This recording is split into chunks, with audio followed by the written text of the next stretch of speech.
Kita membahas soal Brio Biru yang sedang viral, yang mengkritik pengguna Pertalite dan solar busuk. Dia bilang begitu. Saya akan membahas dari sudut pandang Islam. Bagaimana menurut Islam? Apakah orang kaya itu harus membeli BBM yang lebih mahal? Apakah BBM yang lebih murah hanya khusus untuk orang miskin? Saya akan membahasnya dari sudut pandang Islam. Jadi Islam mengatur seluruh kehidupan manusia, termasuk mengatur sumber daya alam.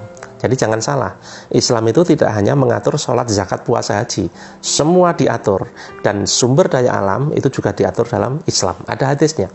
Al-muslimuna suraka'u fis salasin, fil ma'i wal kala'i wan nar. Al-muslimuna, muslimin dalam hal ini adalah rakyat. As-suraka'u, berserikat, bersama-sama memiliki fis salasin, pada 3 perkara. Fil ma'i, sumber daya air, seperti danau, laut, sungai, itu semua sumber daya milik rakyat.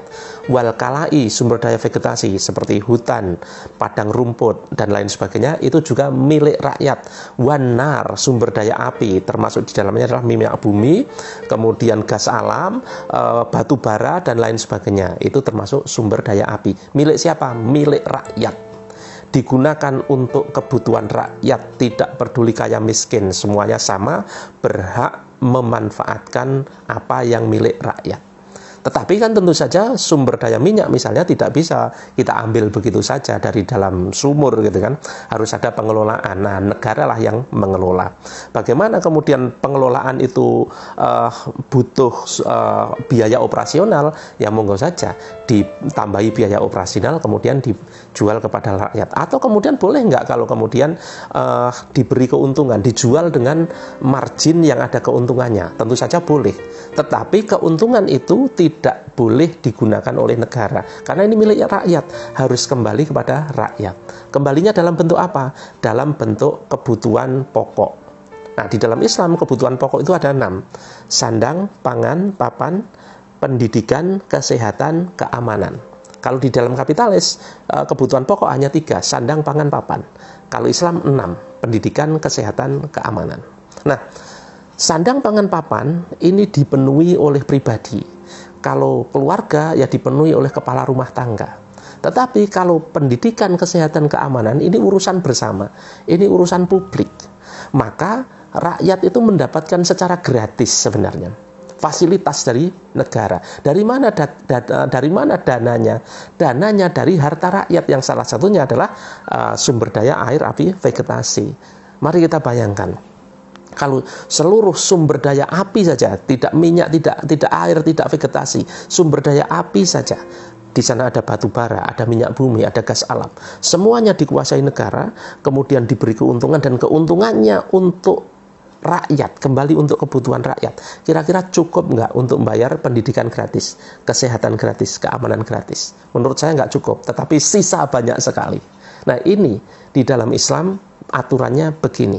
Nah, bagaimana kok kita sekarang tidak seperti itu? Karena kita tidak menggunakan Islam, kita menggunakan kapitalis. Nah, air, api, vegetasi, sumber daya yang tadi diserahkan kepada swasta. Kita melihat bagaimana hutan diserahkan kepada swasta, bagaimana tata kelola air diserahkan kepada swasta, tata kelola minyak juga diserahkan kepada swasta, tata kelola batu bara diserahkan kepada swasta, dan keuntungannya diambil oleh mereka. Bagaimana rakyat bisa menikmati pendidikan gratis, kesehatan gratis, dan lain sebagainya jika sumber daya miliknya dikuasai oleh swasta.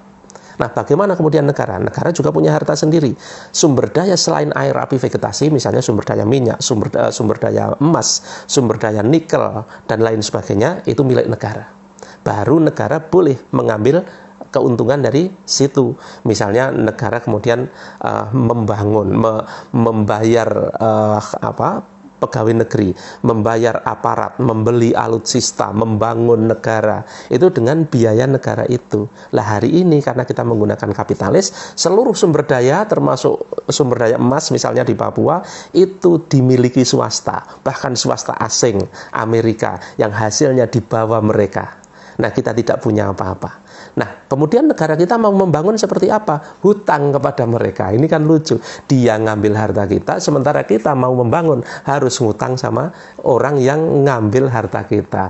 Kenapa demikian? Karena kita menggunakan kapitalis. Nah, sebenarnya bodoh sekali kalau kita menggunakan sistem seperti ini. Tetapi seolah-olah ini kemajuan yang harus kita ikuti. Kemajuan dari barat yang harus diikuti oleh orang-orang timur, termasuk orang-orang Islam. Nah, betapa indahnya Islam jika diterapkan dengan sempurna. Jadi setidaknya dengan Brio Biru yang viral ini kita bisa mengambil pelajaran tentang tata kelola minyak bumi di dalam Islam yang itu benar-benar akan menyejahterakan.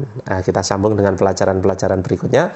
Saat ini cukup sekian. Wassalamualaikum warahmatullahi wabarakatuh.